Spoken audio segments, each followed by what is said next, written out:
almost 10 years, was found yesterday, less than 100 miles from his home. Robert Hoagland disappeared in July of 2013 and was even featured on the investigation Discovery series Disappeared. These are pictures from the last day he was seen. It was an ordinary July morning in 2013 when Robert Hoagland, a quiet father of 3 from Newtown, Connecticut, disappeared without leaving a trace. He wasn't abducted. There were no signs of struggle, no ransom notes, no suspicious figures on surveillance cameras. He simply vanished, as if the earth itself had swallowed him whole. One moment, he was making breakfast in the kitchen of his family home. The next, gone. Just like that.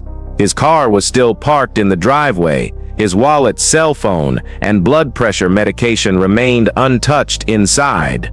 Even his shoes, the ones he wore every single day, were left by the door. It was as if he stepped outside barefoot for a moment and never returned. And yet, that wasn't what happened. This wasn't the work of a stranger. This wasn't a violent escape or some twisted kidnapping. This was something far more chilling. Because Robert Hoagland didn't just vanish, he erased himself. Deliberately, he left behind a wife he deeply loved, sons he had raised with pride, and a life, although complicated, that many would kill for. But none of it was enough to keep him grounded. There were warning signs, sure, small ones. The kind you only recognize after the fact, like the strange argument he had with his son over a stolen laptop, or the fact that just days before disappearing, he'd visited multiple ATMs, withdrawing hundreds in cash. But no one could have guessed what came next, because what came next was silence. Hours turned into days, days into months, and soon, years passed with no answers. Robert Hoagland's face was plastered across missing person databases. Cold case forums obsessed over him. Psychics reached out to the family, convinced he was dead, but no credible lead ever materialized. He had no passport. He hadn't used his social security number. No bank activity. Not a single trace. The world had simply swallowed a man whole and forgotten his name. But he hadn't died. No. Robert Hoagland had done something most people never even imagine. He created an entirely new life, under a new name, in a place no one would ever think to look. Nearly 10 years after he was declared missing, in a small trailer park in Rock Hill, New York, the mystery unraveled. It started with a call. A man named Richard King was found dead from natural causes, alone. No ID, no family, just an obituary that raised eyebrows for the wrong reasons. Because when investigators began to dig deeper into Richard King, they discovered something shocking.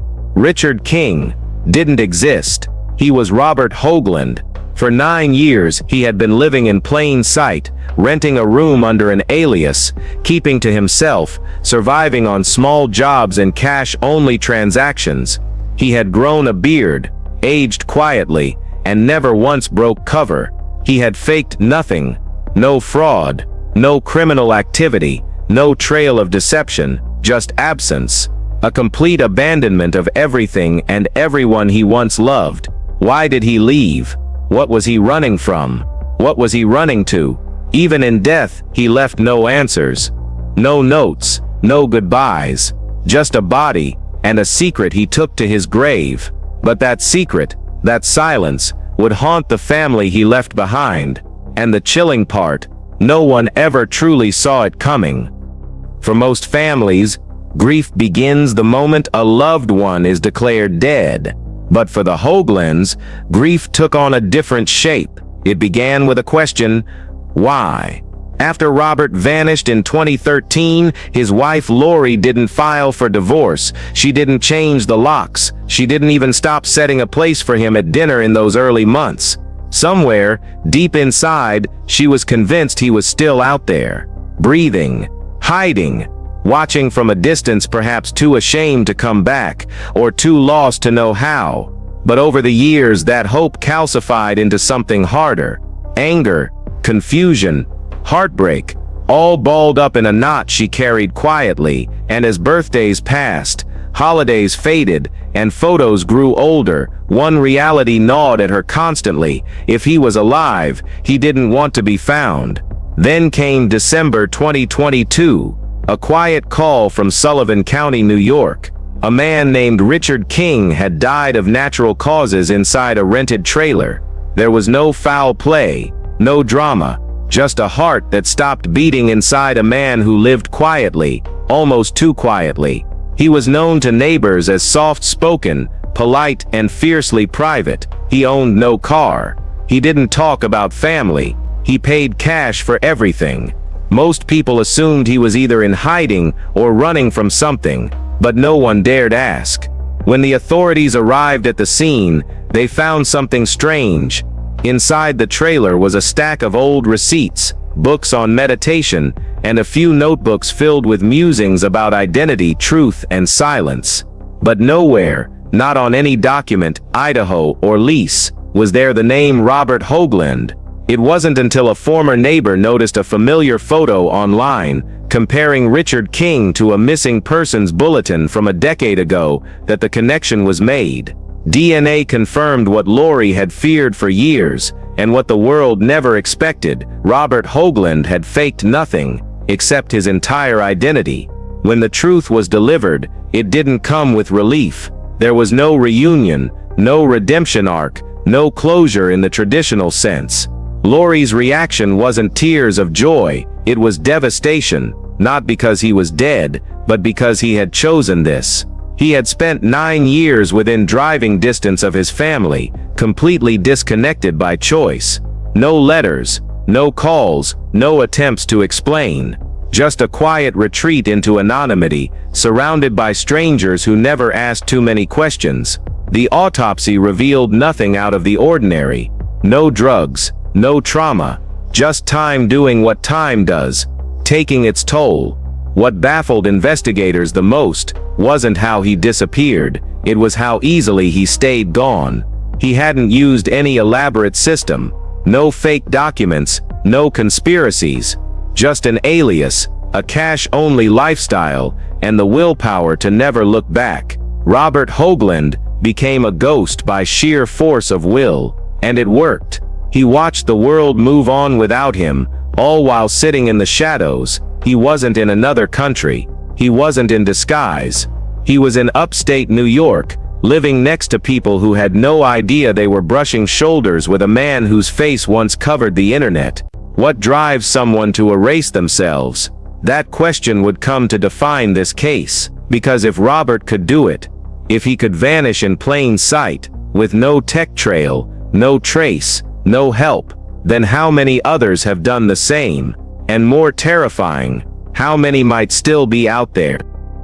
In the aftermath of the discovery, the Hoagland home in Newtown became more than just a place with memories. It became a monument to questions that may never be answered. Lori Hoagland had spent nearly a decade split between hope and heartbreak. Now she was left staring at the one thing she never truly expected to face: confirmation. But it wasn't the kind of closure people imagine.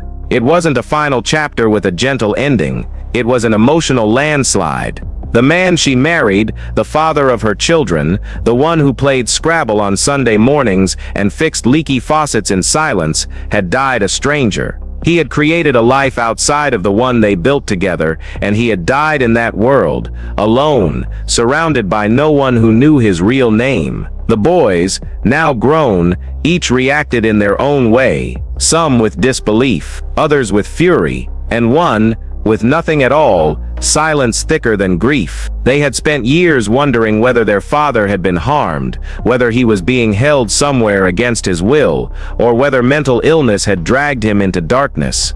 But none of that was true. He had left, plain and deliberate. There was no mental breakdown, no accident, no foul play, just choice. And that's what haunted them more than anything, the clarity of his escape. He had bought bus tickets with cash, traveled light, taken just enough to disappear, but not enough to be chased. No passwords traced, no digital footprints, just analog obscurity in a digital world. He had rebuilt himself the old-fashioned way, slowly, quietly, and with complete commitment. The new town knew nothing, Not the name Robert. Not the Hoagland family. Not the Connecticut past. He kept conversations short, friendships surface level, never gave anyone a reason to pry. Yet somehow, over time, he wasn't just existing. He was living, working part-time jobs, grocery shopping, watching old movies alone in a rented trailer with creaky floors and a leaky roof. He smiled at neighbors, said hello, sometimes even gave unsolicited advice at the gas station. He wasn't hiding in fear, he was just gone. When reporters eventually caught wind of the story, they struggled to fit it into a familiar box. This wasn't a story of a man faking his death. He never claimed to be someone else officially. He never broke the law. He simply removed himself from his life, like a character walking off stage in the middle of a scene. And for 9 years, no one in either world, the one he left or the one he entered, questioned it deeply enough to see the truth. He had, in the truest sense of the word, disappeared. But why? Was it the pressures of fatherhood, a buried mental struggle no one saw, a need for freedom that had been festering beneath a calm exterior, or something darker, a secret he took to the grave? When Lori was finally handed his death certificate, she stared at it for a long time, not because of the details, but because of the name. It didn't say Robert Hoagland. It said Richard King, the man she had shared a life with, the one who held her hand in the hospital when their first son was born, who danced with her in the living room when no one was watching, had died under a different name, in a different town, surrounded by strangers who never knew his real story. The pain wasn't in the loss. The pain was in the choice, and what that choice said about everything they thought they knew. If there was ever a man who lived like a riddle, it was Robert Hoagland. And after his death, the real mystery began, not where he had gone, but why he left in the first place. In the days after the public confirmation, reporters tried to stitch together the pieces. There were no signs of domestic strife, no criminal history, no obvious mental health records, no abuse allegations, no secret debts or affairs, at least none that surfaced in the official reports. But when a man walks away from his entire life without leaving even a sentence of explanation, speculation rushes in like a flood. There were theories, of course, that perhaps he'd suffered a quiet mental break, that maybe he'd felt trapped, suffocated by routine, unable to reconcile the person he'd become with the person he wanted to be. Some claimed he may have been protecting his family from something they'd never understand. Others suggested he was punishing them in the most permanent way imaginable by erasing himself from their world completely. But all of it was just that. Guesswork. The only person who truly knew the motive was the man now buried under a false name in a quiet cemetery miles from the home he once shared with his wife and sons. What they did recover, however, were fragments. In his trailer, tucked between a stack of grocery receipts and old calendars, were handwritten notes, pages filled with half-thoughts, snippets of emotion, scribbles that at first glance looked like journal entries, but on closer inspection revealed something far more cryptic. Lines like, "Freedom is the price of invisibility. I thought I'd feel more guilt, but mostly, I feel air. When no one knows your name, the world stops expecting things from you." None of the notes mentioned Lori, none mentioned the children. There were no apologies, no regrets, just a stream of thoughts that pointed to a man who hadn't simply gotten lost. He had chosen to live outside of memory. Back in Connecticut, his former life now felt like a photo album sealed shut. Neighbors described him as warm, involved, calm, but always with a certain quietness that seemed, in retrospect, like it was hiding something deeper. A restlessness behind his eyes, a pause before answering simple questions, as if he was always managing two lives in his head, even before the day he vanished. What unsettled everyone most was the simplicity of his escape. No fake documents, no digital disguise. He didn't even change his appearance. He shaved his head, grew a beard, and became someone else, not through deception, but through complete detachment. And it worked. He was never caught because he never ran. He just walked out the door and never came back. In the age of surveillance, smartphones, facial recognition, and endless online trails, Robert Hoagland proved one terrifying truth. You can still disappear if you want it badly enough, and if you're willing to leave everything behind. And what that choice said about everything they thought they knew. By the time the truth was confirmed, the public had already started weaving their own narratives, and none of them were comforting. Because Robert Hoagland wasn't some shadowy criminal. He wasn't a victim of foul play. He wasn't suffering from dementia, or being held captive, or lost in a foreign land. He was a suburban father, a husband, a man with no red flags, who simply vanished and lived for nearly a decade under a name that didn't belong to him. That terrified people. Because if he could walk away, so could anyone. For journalists, the story was a gold mine. Articles surged online, plastered with titles like "The Man Who Vanished into His Own Lie" or "The Ghost of Newtown." But beyond the headlines, the case cut into something primal. The fear that those closest to us might carry entire lives beneath their skin will never see. That even in the most ordinary homes, a person can quietly plan their escape. It wasn't a question of how he did it anymore. It was why so many others suddenly felt exposed. Search engines saw a spike in queries: how to disappear without a trace, legal name changes with no ID, can someone fake their own life? The irony, Robert never changed his name legally. He never stole identities, never falsified documents. His alias, Richard King, was verbal only. He signed paychecks with it, introduced himself that way, but never filed official paperwork. That meant he stayed hidden,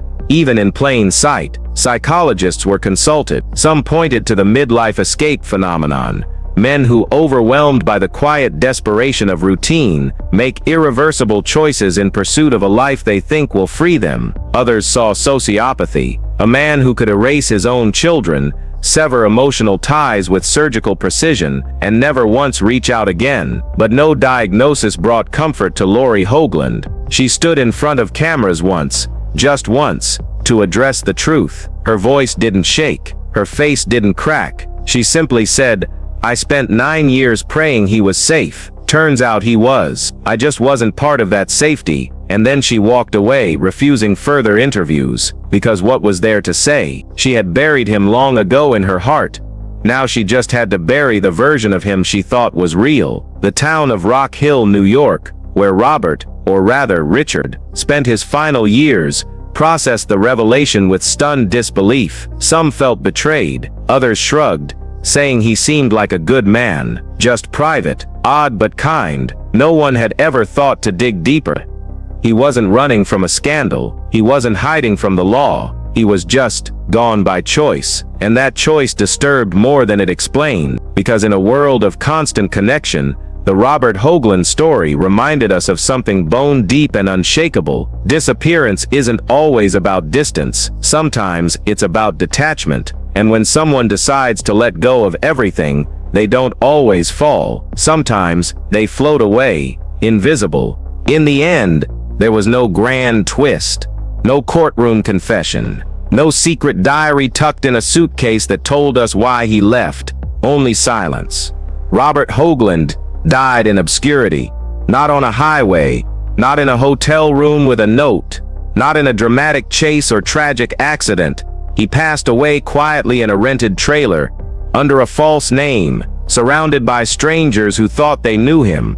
No one in his final life knew about his past, and no one from his past ever expected the ending to look like this. There was no funeral in Connecticut, no eulogies from childhood friends or former co-workers. The man who once coached youth soccer, who danced with his wife in the kitchen, who laughed around bonfires with his sons, was gone. Twice. First, when he disappeared. Then, when he was found. And yet, the story didn't vanish. It whispered into headlines, echoed across Reddit forums, sparked debates at dinner tables, and unsettled the quiet corners of marriages, friendships, and families. Because if Robert Hoagland could do this, who else might be quietly planning the same escape? This wasn't a crime of violence. It was a crime of absence. A man removed himself from his story and lived as if the first chapters had never been written. That's what makes this case unforgettable, because we all wonder, at some point, what it would be like to walk away, start fresh, burn the script and improvise. But few actually do it. And of those few, almost none get away with it. Robert Hoagland did, until death caught up. Now all we're left with are two names, two lives, and one devastating question: was the man they buried in New York ever really gone? Or had he just been hiding from the version of himself he could no longer be? We may never know, but one thing is certain: some disappearances are not about being lost, they're about being erased by choice. Don't just watch. Respond. Like this video so the algorithm doesn't bury another name. Share it with someone who still believes the truth matters. Subscribe for more stories that deserve to be told.